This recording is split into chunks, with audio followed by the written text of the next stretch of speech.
तो यार पिछले वीडियो में अपन ने डिस्कस कर लिया था कि सॉल्यूशन क्या है, सॉल्यूशन के टाइप्स क्या क्या है, और उसके साथ में कंसंट्रेशन टर्म्स नाम से एक टॉपिक अपन ने डिस्कस किया था जिसमें अपन ने 3 कंसंट्रेशन टर्म्स डिस्कस कर ली थी। Mass by mass, volume by volume और तीसरा मास बाय वॉल्यूम। इस वीडियो को भी हम वहीं से कंटिन्यू करने की कोशिश करेंगे कि कंसंट्रेशन टर्म्स का चौथा जो टाइप होता है आपके पास में वो होता है मोल फ्रैक्शन। इसका सिंबल होता है ये काई। ठीक है, CHI, काई। मोल फ्रैक्शन होता क्या है? तो मोल फ्रैक्शन सिंपली होता है आपके पास में moles of A component divided by total moles of all component. मतलब जिस भी कंपोनेंट का हमें मोल फ्रैक्शन निकालना है उस सॉल्यूशन के अंदर उस पर्टिकुलर कंपोनेंट के जो मोल्स हैं उसको आप डिवाइड कर दो उस सॉल्यूशन में जितने भी कंपोनेंट हैं उनके जो टोटल मोल्स है उससे, तो वो क्या हो जाता है आपके पास में mole fraction of that component. हमारे पास इस चैप्टर के अंदर बाइनरी सॉल्यूशन ही डिस्कस कर रहे हैं जिसमें सोल्यूट और सॉल्वेंट दो कंपोनेंट हैं। तो हमें अगर निकालना है मान लो मोल फ्रैक्शन ऑफ सोल्यूट, तो ये क्या हो जाएगा?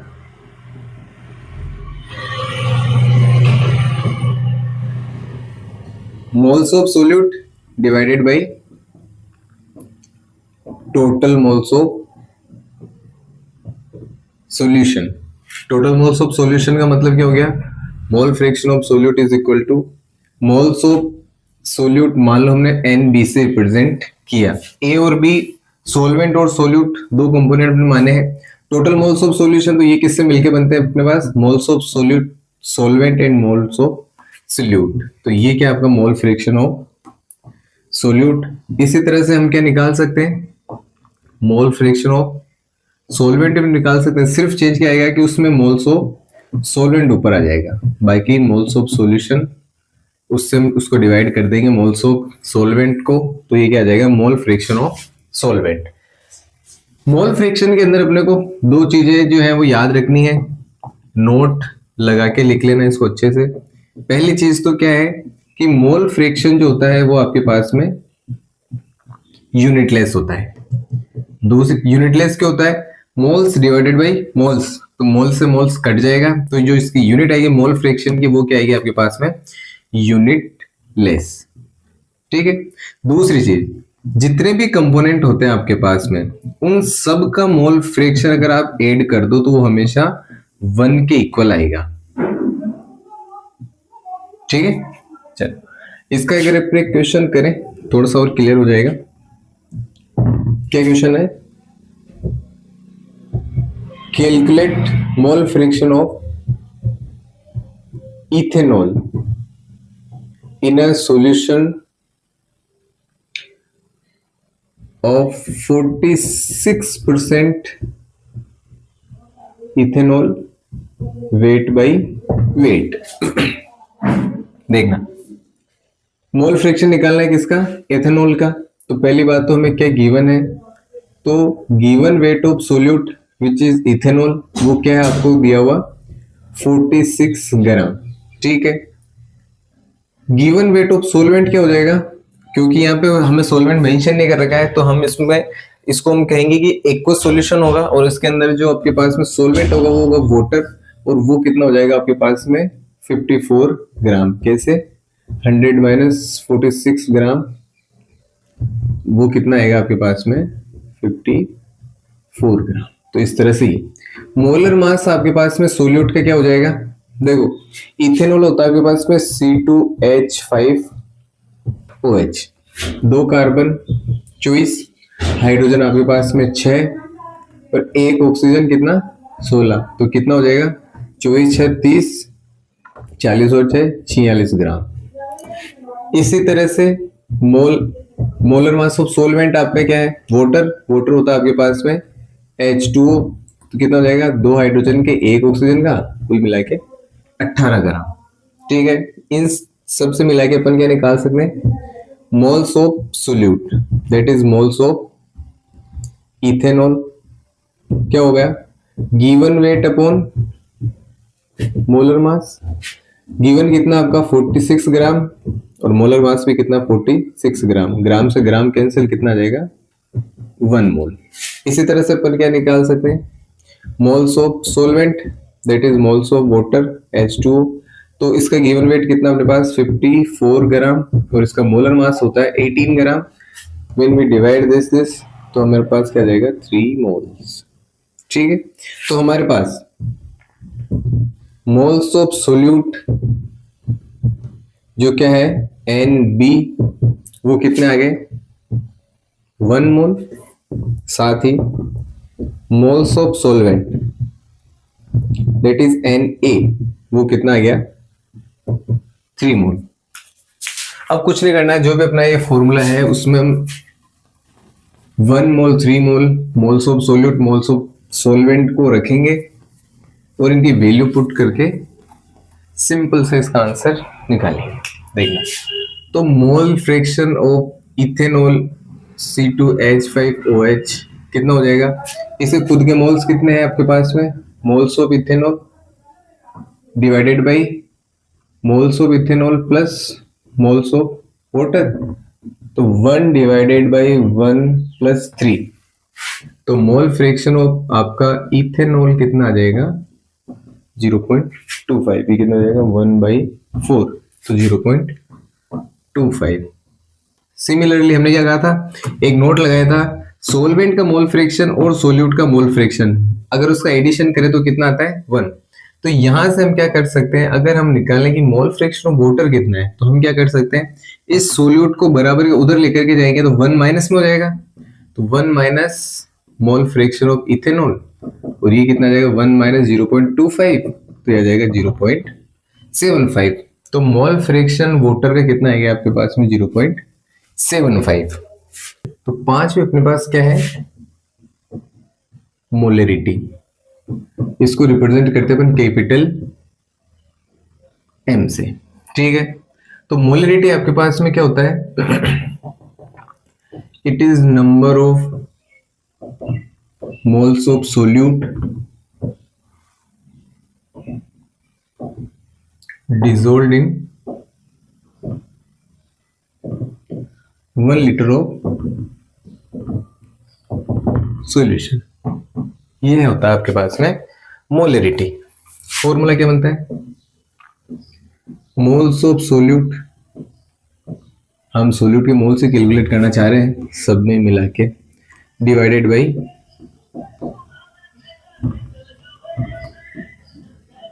Volume of solution in litre और मिलीलीटर। मतलब क्या है, molarity is equal two moles of solute NB divided by volume of solution in litre या फिर मिलीलीटर। ये क्या हो जाएगा नेक्स्ट, मोल्स कैसे निकालते अपन, given weight by molar weight और उसके नीचे वॉल्यूम ऑफ सॉल्यूशन। अगर इसको मान लो अपन मिलीलीटर में लेते हैं तो उसको कैसे डिवाइड कर देंगे अपन 1000। यहां से क्या आता है आपके पास में, molarity is equal to weight of solute divided by molar mass of solute. 1000 आपका ऊपर चला जाएगा और नीचे आ जाएगा volume of solution in millilitre. तो ये है आपके पास में मोलरिटी का फॉर्मूला। इसकी यूनिट क्या होती है तो नोट कर लेते हैं यहां पे,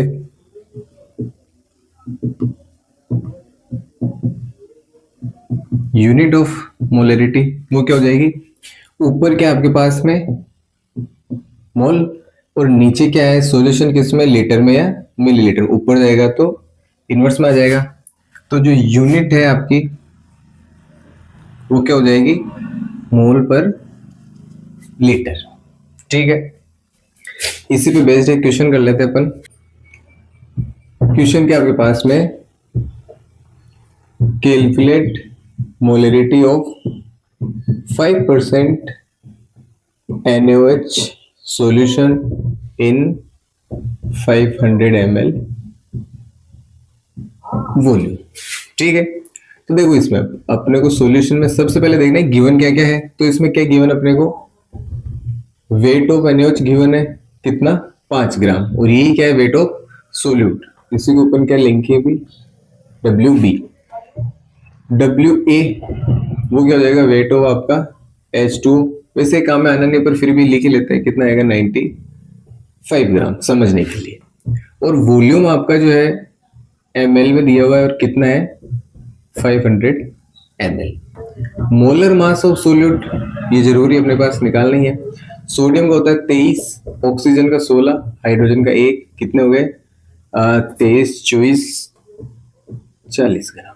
ठीक है, तो यहां से अगर अपन मोलरिटी निकाले तो क्या आएगी, given weight of solute divided by molar mass of solute into 1000 divided by volume of solution in millilitre. तो कितना आ जाएगा मोलरिटी, सोल्यूट का वेट कितना आपके पास में 5 ग्राम डिवाइडेड बाय इसका मोलर मास 40 ग्राम इंटू 1000, और सॉल्यूशन कितना आपके पास में 500 ml। इसको कैलकुलेट करते हैं अपन।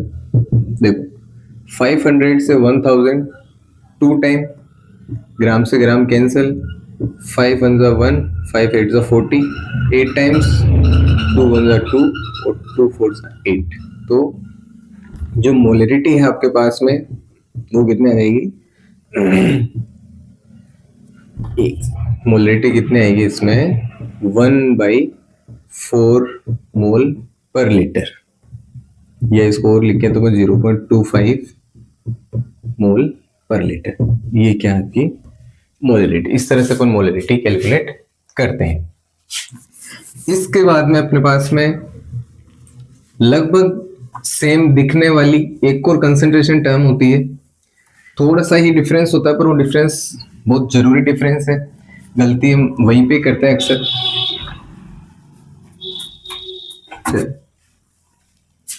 नेक्स्ट है अपने पास में 6th टर्म, और वो क्या है मोलेलिटी। स्मॉल m से इसको अपन डिनोट करते हैं। वो था आपके पास में मोलेरिटी, ये है मोलेलिटी। बहुत छोटा सा डिफरेंस है। ये क्या होता है, it is number of moles of solute dissolved in 1 kg of solvent। वहां हमारे पास क्या था, वॉल्यूम ऑफ सॉल्यूशन, और यह क्या है mass of solvent in kilogram या फिर ग्राम। तो मोलरिटी स्मॉल m से लिखेंगे, क्या हो जाएगा moles of solute divided by weight of solvent in kilogram या फिर gram. Moles of solute WB divided by molar mass नीचे, वेट ऑफ सोलवेंट आपका केजी में है, अगर इसको अपन मान लो ग्राम में ले में तो हम क्या करेंगे, इसको 1000 से डिवाइड कर देंगे। तो यहां से मोलरिटी क्या आ जाएगा आपके पास में, weight of solute divided by molar weight of solute into 1000 divided by weight of solvent in gram. ये है आपके पास में मोलरिटी। और इसकी जो यूनिट है आपके पास में वो होती है मोल। ये तो क्या आपके पास मोल्स, और नीचे क्या आपका वेट, तो मोल पर केजी। ये है आपकी मोलरिटी की यूनिट। ठीक, सोल्यूबिलिटी क्या है, देखो सोल्यूबिलिटी का मतलब होता है कि किसी पर्टिकुलर टेम्परेचर और प्रेशर पर, पर्टिकुलर टेम्परेचर या प्रेशर पर किसी पर्टिकुलर सॉल्वेंट के अंदर किसी भी सब्सटेंस को हम कितना ऐड कर सकते हैं।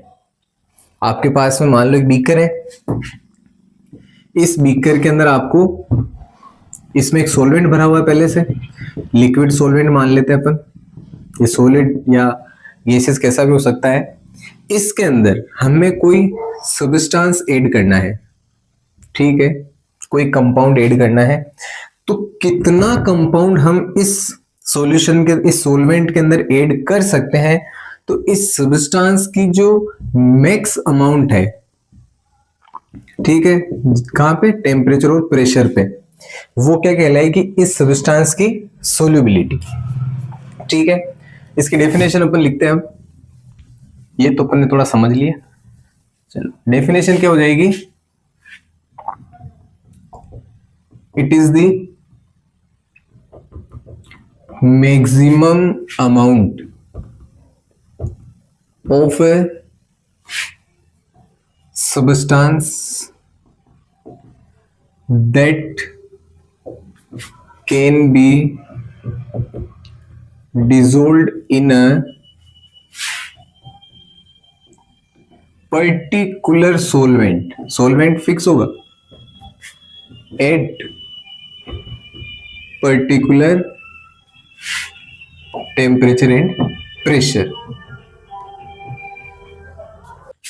यानी कि किसी भी पर्टिकुलर सॉल्वेंट के अंदर किसी पर्टिकुलर टेम्परेचर एंड प्रेशर पर कितनी मैक्स अमाउंट किसी सब्सटेंस की हम ऐड कर सकते हैं या डिसोल्व कर सकते हैं, वो क्या होती है, उस सब्सटेंस की सोल्यूबिलिटी।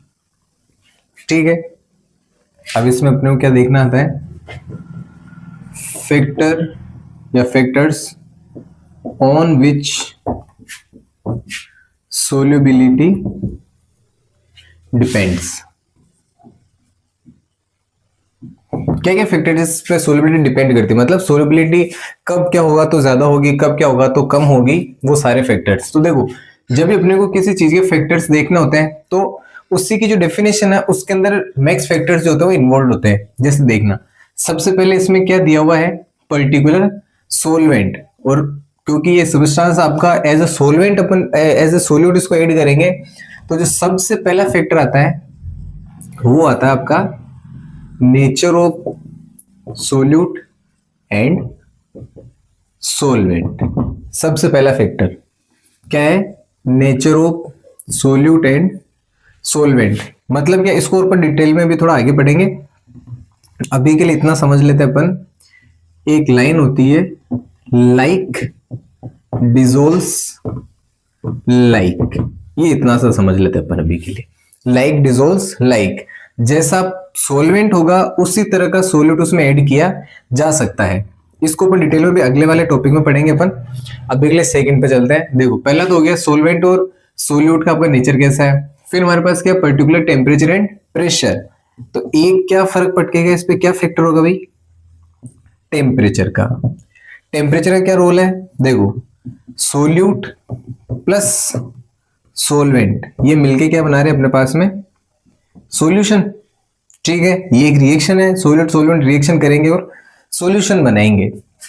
तो इससे क्या मतलब है भाई, देखो अगर जो ये रिएक्शन आपकी एक्सोथर्मिक हुई, रिएक्शन कैसी है आपके पास में, एक्सोथर्मिक है, मतलब सोल्यूट सोलवेंट के साथ मिलकर के जब सॉल्यूशन बना रहा है, अगर सॉल्यूशन के साथ में हीट रिलीज हो रही है, तो अगर आप टेम्परेचर इंक्रीज करते हो, ये रिएक्शन एक्सोथर्मिक है और आपने टेम्परेचर बढ़ाया, तो सोल्यूबिलिटी कम होगी। और अगर ये जो रिएक्शन है आपकी, ये मान लो आपके पास में कैसी है, एंडोथर्मिक है। एंडोथर्मिक होने का मतलब क्या है, कि आपको खुद से पहले इसको क्या होगा, हीट प्रोवाइड करानी रहेगी, जो आपकी ओवरऑल हीट आएगी वो पॉजिटिव में आएगी, आपने हीट प्रोवाइड कराई, फिर ये रिएक्शन हुई, मतलब आपकी रिएक्शन अगर एंडोथर्मिक है और आप टेम्परेचर बढ़ाते हो, तो जो सोल्यूबिलिटी है वो भी बढ़ेगी। किस आधार पे बात हो रही है सारी, ली चैटेलियर प्रिंसिपल हमने 11th के अंदर पढ़ा है। वो क्या कहता है कि आप जो भी चेंज रिएक्शन में करना चाहते हो, तो जो रिएक्शन कंडीशन होती है वो उस चेंज का अपोज करती है। आपने टेम्परेचर बढ़ाया, रिएक्शन भी ऐसी है जिसमें टेम्परेचर बढ़ रहा है, तो अगर रिएक्शन ही पहले से बढ़ रही है टेम्परेचर, तो अगर आप फिर से टेम्परेचर बढ़ाते हो तो वो क्या करेगी, उसको कम करने की कोशिश करेगी, कम करने की कोशिश करेगी रिएक्शन टेम्परेचर को, तो ये रिएक्शन बैकवर्ड साइड के अंदर ज्यादा प्रोसीड करेगी और इस वजह से सोल्यूबिलिटी, जो भी सोल्यूट डिसोल्व होना था वो नहीं हो पाएगा, कम होगा। वही अगर मान लो आपकी रिएक्शन पहले से एंडोथर्मिक है, कि आपको ऑलरेडी इसको टेम्परेचर कह लो या हीट कह लो प्रोवाइड करनी पड़ रही है, और आप टेम्परेचर बढ़ा ही रहे हो, इसको आप फिर से एनर्जी या हीट प्रोवाइड करा रहे हो तो क्या होगा, सोल्यूशन अपनी जो रिएक्शन है वो फॉरवर्ड डायरेक्शन में प्रोसीड करेगी और सॉल्यूशन जो है वो उसकी कंसंट्रेशन बढ़ेगी, तो सोल्यूट जो होगा वो सॉल्वेंट में डिसोल्व होगा, तो इस वजह से क्या होगी, सोल्यूबिलिटी इंक्रीज होगी। तो टेम्परेचर का फर्क पता करने से पहले हमें ये पता करना रहेगा कि ये जो रिएक्शन है वो कैसी है, एक्सोथर्मिक है या एंडोथर्मिक है। और थर्ड क्या आया था अपने पास में, प्रेशर। प्रेशर के लिए एक चीज है, अगर आपके पास में जो सोल्यूट है वो अगर सॉलिड या फिर लिक्विड है तो हम क्या कहेंगे कि नो इफेक्ट, ठीक है। लेकिन अगर आपका जो सोल्यूट है वो क्या है, गैस, तो हम कहेंगे कि आप प्रेशर इंक्रीज करोगे तो सोल्यूबिलिटी भी जो है इंक्रीज होगी। क्यों? क्योंकि सॉलिड और लिक्विड ये जो दोनों हैं वो आपके कैसे होते हैं, थोड़े से इनकम्प्रेसिबल होते हैं, आप कंप्रेस नहीं करते इनको बहुत ज्यादा, नहीं कर पाते हो इनको बहुत ज्यादा। गैस को आप कंप्रेस कर सकते हो, इस वजह से अगर गैस को आप डिसोल्व कर रहे हो तो उसका अगर आप प्रेशर बढ़ाते हो तो उसकी सोल्यूबिलिटी भी इंक्रीज होगी। टेम्परेचर में हमें देखना पड़ता है कि वो रिएक्शन एक्सोथर्मिक है या एंडोथर्मिक है। अब अपने को पढ़ना है क्या,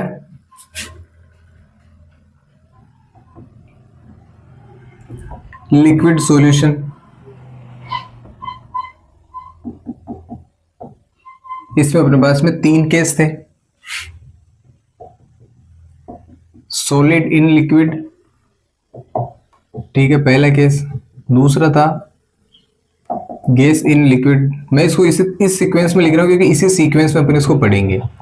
और थर्ड अपने पास लिक्विड इन लिक्विड है, ठीक है। सबसे पहले अपन पढ़ना शुरू करेंगे क्या, सॉलिड इन लिक्विड को। चलिए, तो अपना टॉपिक क्या है, सॉलिड इन लिक्विड। सॉलिड क्या होगा अपने पास में, सोल्यूट। हमने सॉलिड सोल्यूट लिया है और उसको लिक्विड सॉल्वेंट के अंदर डिसोल्व कर रहे हैं, तो अपन इसको थोड़ा सा डिटेल में समझेंगे कि क्या होता है इसके अंदर। तो देखना, आप एक चीज का भी नोट करना, लैब के अंदर अगर आप NaCl को, जो कॉमन सोल्ट होता है, उसको आप अगर वाटर में डिसोल्व करते हो तो ये इजीली डिसोल्व हो जाएगा। वहीं इसी NaCl को अगर आप CCl4 के अंदर डिसोल्व करोगे तो ये डिसोल्व नहीं होगा। सेकंड चीज, ये तो मान लो आपकी फर्स्ट ऑब्जर्वेशन हुई। एक ऑब्जर्वेशन ये देखना, आप क्या करना, बेंजीन लेना C6H6, उसको आप CCl4 में ऐड करना, ये ऐड हो जाएगी। वहीं इसी बेंजीन को आप वाटर में ऐड करना, ये ऐड नहीं होगी। 2 ऑब्जर्वेशन है। NaCl को H2 में ऐड किया तो आसानी से हो गया, पर वही NaCl को हमने CCl4 में ऐड किया तो ऐड नहीं हुआ। बेंजीन को जब CCl4 के अंदर ऐड किया तो इजीली ऐड हो गया, पर अगर वही बेंजीन को अगर आप वाटर में ऐड करते हो तो ऐड नहीं होता है। तो जो हमने पहले एक लाइन लिखी थी, लाइक डिसोल्व्स लाइक, तो उसका मतलब यही है। क्या मतलब है कि अगर पोलर सोलवेंट है तो इसके अंदर या in polar solute he dissolve होगा, और अगर आपके पास में नॉन पोलर सोलवेंट है तो इसके अंदर भी नॉन पोलर सोल्यूट ही डिसोल्व होगा। तो ये हुआ इसका मतलब, इसलिए अपन कहते हैं लाइक डिसोल्व्स लाइक, ये इसका मतलब हुआ। अगर आपके पास में पोलर सोलवेंट है, पोलर सोलवेंट है H2O, तो उसके अंदर पोलर अगर सोल्यूट मिलाते हो आप NaCl तो इजीली ऐड हो जाएगा। पर वहीं आपके पास अगर नॉन पोलर सोलवेंट है और उसमें अगर आप पोलर सोल्यूट मिलाओगे तो ऐड नहीं होगा। वहीं अगर आप नॉन पोलर सोलवेंट के अंदर नॉन पोलर सोल्यूट मिलाओगे तो ऐड हो जाएगा, पर नॉन अपना पोलर सोलवेंट के अंदर अगर आप नॉन पोलर सोल्यूट मिलाओगे तो ऐड नहीं होगा। इसलिए अपन कहते हैं लाइक डिसोल्व्स लाइक। अब इसके साथ में देखो कुछ डेफिनेशंस हैं, उसको अपन गो थ्रू कर लेते हैं एक बार के लिए। देखना, सबसे पहले तो ये चीज समझते हैं कि अपन डिसोल्यूशन क्या होता है, ठीक है। तो हम क्या कहेंगे, when we add solid solute to the liquid solvent, then the solid solute dissolves in solvent and the concentration of solute increases. This process is known as dissolution. आपने सॉलिड सोल्यूट ऐड किया और वो अगर add हो जाता है, dissolve हो जाता है, तो क्या होगा, सोल्यूट की कंसेंट्रेशन जो है वो इंक्रीज हो जाएगी.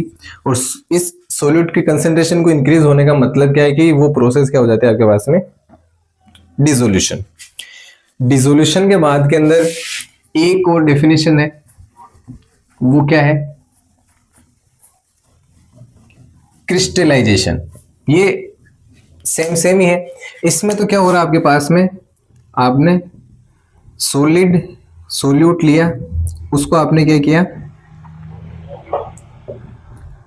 लिक्विड सॉल्वेंट के अंदर ऐड कराया और आपके पास में सॉल्यूशन बना. और ये जो रिएक्शन है वो इस फॉरवर्ड डायरेक्शन के अंदर प्रोसीड हुई अगर, तो हम क्या कहेंगे, ये प्रोसेस क्या है आपका, डिसोल्यूशन. एक प्रोसेस होता है आपके पास में क्रिस्टलाइजेशन. क्रिस्टलाइजेशन क्या है आपके पास में, कि the solid solute particle of solution combines with added solute and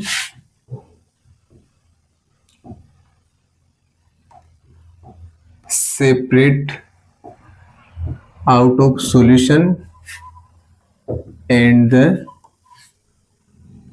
concentration of solute in solution decreases. This process is known as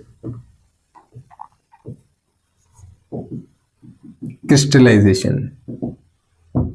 मतलब क्या हुआ, जो सॉलिड सोल्यूट सॉल्यूशन के अंदर है उसमें अगर आप और ऐड करते हो और वो दोनों कंबाइन होकर के अगर उस सॉल्यूशन के अंदर सोल्यूट की कंसेंट्रेशन को कम करते हैं, तो हम क्या कहेंगे कि ये प्रोसेस क्या हो जाती है आपके पास में, क्रिस्टलाइजेशन. मतलब क्या होगा, जो आपका सॉल्यूशन है उससे अगर आपको वापस सोल्यूट प्लस सोलवेंट मिलता है तो वो क्या हो जाता है आपके पास में, क्रिस्टलाइजेशन. एक टाइम ऐसा आता है जब डिसोल्यूशन और क्रिस्टलाइजेशन की जो प्रोसेस है वो दोनों एक डायनेमिक इक्विलिब्रियम के अंदर आ जाती है. तो इसमें आगे एक लाइन लिख लेना, after some time stage is reached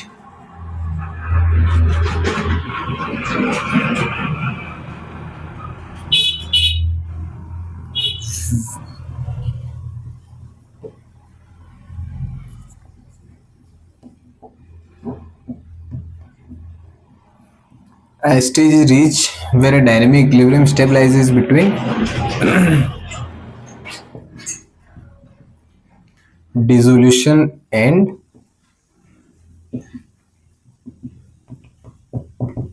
crystallization. ठीक है, मतलब क्या होगा कि ये सोल्यूट प्लस सोलवेंट जो है वो इक्विलिब्रियम में आ जाएंगे, किसके साथ, सॉल्यूशन के साथ. तो एक होता है आपके पास में सैचुरेटेड सॉल्यूशन.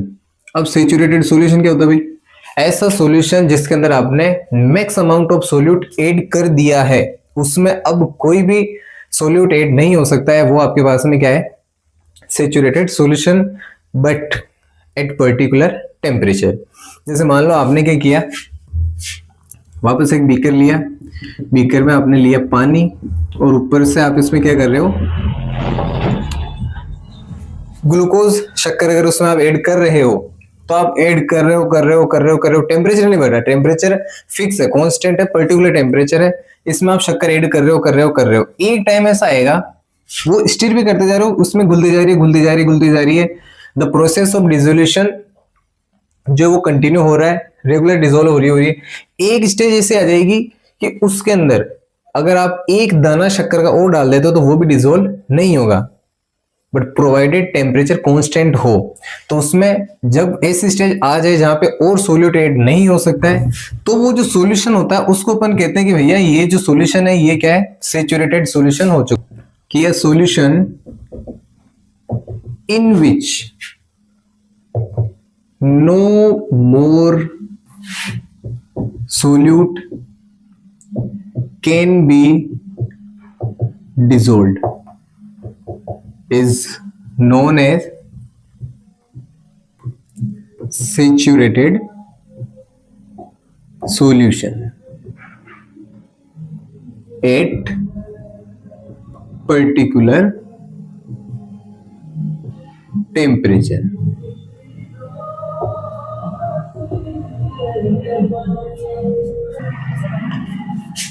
ऐसे ही एक डेफिनेशन है अनसैचुरेटेड सॉल्यूशन। ये क्या होता है, जैसे सैचुरेटेड और ऐड नहीं कर सकते वैसे अनसैचुरेटेड जिसमें आप थोड़ा सा ऐड कर सकते हो। तो ए solution in which more solute can be add, then this solution is known as saturated solution।